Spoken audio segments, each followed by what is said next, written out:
किसान भाइयों, आज आप सबके लिए हम लेकर आए हैं सफसली खेती की बहुत अच्छी तकनीक, जिससे आप सबका मुनाफा भी बढ़ेगा और उसके साथ साथ आप सबकी आमदनी बढ़ेगी। क्योंकि हम सफसली खेती में एक फसलों की जगह 2 से 3 फसलें लगाते हैं, जिससे अपने आप हमारा मुनाफा बढ़ जाता है। तो सबसे पहले आप सब देख सकते हैं, आज हम सरसों के खेत में खड़े हैं। लेकिन यह सिर्फ सरसों का खेत नहीं है, बल्कि इस खेत में हम सरसों के साथ 2 और अन्य फसलें लगाए हैं, जो कि एक दूसरे से कॉम्बिनेशन करके चलती है। मतलब कोई भी फसल एक दूसरे को आपस में नुकसान नहीं पहुंचाती।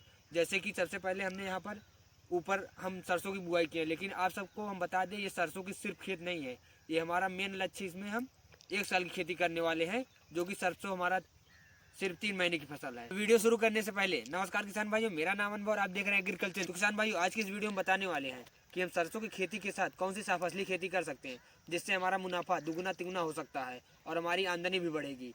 तो आइए आज की इस वीडियो को शुरू करते हैं। तो किसान भाइयों, हमारा मेन लक्ष्य 1 साल की फसल थी, जिसमें हम गन्ने की फसल लगाए थे।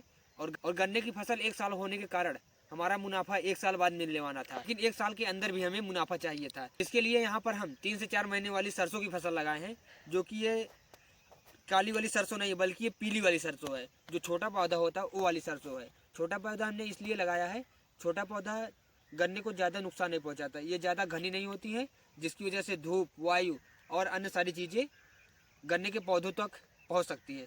तो आप सबको हम दिखा दें हम गन्ने की बुआई कहाँ किए हैं। तो आप सब देख सकते हैं, इधर हमारा गन्ने का पौधा है, जो कि अंकुरित हो चुका है और इस समय बाहर निकल चुका है। 3 से 4 पाती इसमें आ चुकी है। ये देखिए, हमने गन्ने की बुआई लाइन से की है। तो किसान भाइयों, आप सब देख सकते हैं, यहाँ पर हमने गन्ने की बुआई 10 इंच से की है। हमारा गन्ने का लाइन यहाँ है और लाइन से लाइन की दूरी 3 फुट है, और बीच में जो जगह बचा है हमने यहाँ पर सरसों की बुआई की है। सरसों हमारा आप सब देख सकते हैं छोटे पौधे वाला है, जो कि इतना बड़ा आएगा और ये सीधे जाता है और बगल से इसमें सरसों के फल निकलते हैं, जिससे ये गन्ना ज़्यादा घना नहीं होगा, जिससे हमारा ये जो गन्ने का खेत है, जो गन्ना है हमारा, यहाँ पर धूप, हवा, अन्य चीज़ें यहाँ पर पहुँच जाएंगी, जिसकी वजह से हमारे गन्ने को कोई नुकसान नहीं पहुँचेगा। तो सबसे पहले हम आप सबको बता दें, यह शरतकालीन गन्ना है, जिसको हमने अक्टूबर माह में लगाया था और इस समय यह अंकुरण हो चुका है और इसमें 3 से 4 पत्ते निकल चुके हैं। आप सब देख सकते हैं, ये गन्ने का पौधा यहाँ पर है, जो कि बहुत अच्छा अंकुरण आया है।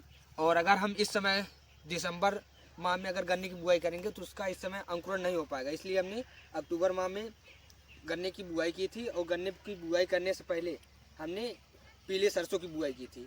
जब हम आखिरी जुताई कर रहे थे तो उसके बाद हमने पीले सरसों का छिड़काव कर दिया था। उसके बाद हम टंच से नालियाँ बना दिए थे, और टंच से नालियाँ बनाने के बाद हमारा बीच में नालियाँ बन गया और ये मेड़ बन गया, जहाँ पर पूरा सरसों पहुँच गया है। और सरसों इसकी वजह से सरसों का जमाव सिर्फ मेड़ों पर हुआ है और 1-2 सरसों गन्ने के पास भी हुआ, जो कि गन्ने को नुकसान नहीं पहुंचाएंगे। और ये गन्ना भी ज़्यादा विकास नहीं करेगा। यह गन्ना 15 जनवरी के बाद, जब फिर से धूप होगी, कोहरा पड़ने के बाद जब फिर से धूप होगी, तब यह गन्ना विकास करेगा। और लगभग हमारा फरवरी के लास्ट तक ये सरसों की कटाई हो जाएगी। उसके बाद हम गन्ने की गुड़ाई उड़ाई करके मेड़ चढ़ा देंगे और गन्ने बहुत अच्छा विकास करेगा। अभी हम गन्ने की बुआई इसलिए किए थे ताकि गन्ने का अच्छा सा अंकुरण हो जाए और गन्ना पूरी इसी में पड़ा रहेगा। हमारा मेन लक्ष्य गन्ने का है, लेकिन गन्ना हमारा इस समय हम गन्ने में कोई कार्य नहीं करेंगे। तो हमने सोचा जब तक समय बचा है तब तक हम इसमें अच्छा खासा सरसों की खेती कर सकते हैं, जो कि गन्ने को कोई नुकसान नहीं पहुंचाएगा। वैसे तो हम पिछले कई सालों से गन्ने की खेती मार्च में बुआई करते आए हैं, लेकिन इस बार हमने गन्ने की बुआई शरतकालीन में की है। हम इस खेत में हर साल सरसों की बुआई करते थे, उसके बाद सरसों की कटाई होने के बाद गन्ने की बुआई करते थे।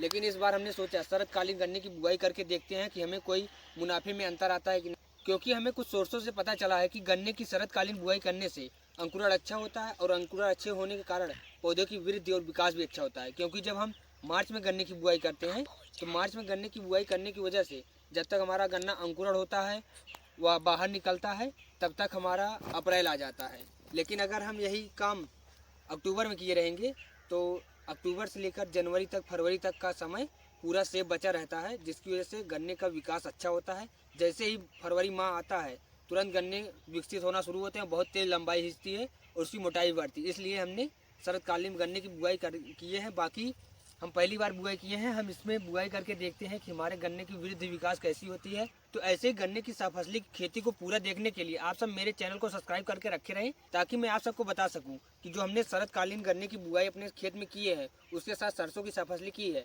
वो कैसी रही, हमारी आमदनी अच्छी हुई या कि पिछले सालों से हमारी आमदनी घट गई या फिर बढ़ गई। ये मैं आप सबको फरवरी के बाद बताऊंगा कि हमारा गन्ने का वृद्धि विकास कैसा हो रहा है। कि आप सब चैनल को सब्सक्राइब करके रखे रहें, ताकि आप सबको पता चले कि हमारे गन्ने की खेती कैसी चल रही है, कि शरतकालीन गन्ने की बुआई करना उचित रहता है या नहीं, उत्पादन कैसा होता है। वीडियो के जरिए आप सबको अपडेट देता रहूँगा। बाकी इस समय हमारे गन्ने में और सरसों में कोई समस्या नहीं, हमारा गन्ना भी बहुत अच्छा विकास कर रहा है, उसके साथ हमारा सरसों भी बहुत अच्छा विकास कर रहा है। जो हम गन्ने की सफसली खेती करके डबल मुनाफा कमाने वाले हैं, सरसों बहुत अच्छा विकास कर रहा है। और ये सरसों, इसमें देखिए फूल आ चुका है और बगल से फल भी निकलने लगा है। तो आप सब ऐसे ही सफसली खेती कर सकते हैं, इसमें अभी कोई समस्या नहीं आई है। बाकी आगे अगर कोई मुझे समस्या आती है तो मैं आप सबको वीडियो के माध्यम से अपडेट देता रहूँगा। बाकी अगर चैनल पर नया है तो चैनल को सब्सक्राइब कर लीजिए, ताकि मैं ऐसी खेती बाड़ी जुड़ी छोटी से बड़ी समस्याएं का समाधान आप सबके सामने ले आ सकूँ।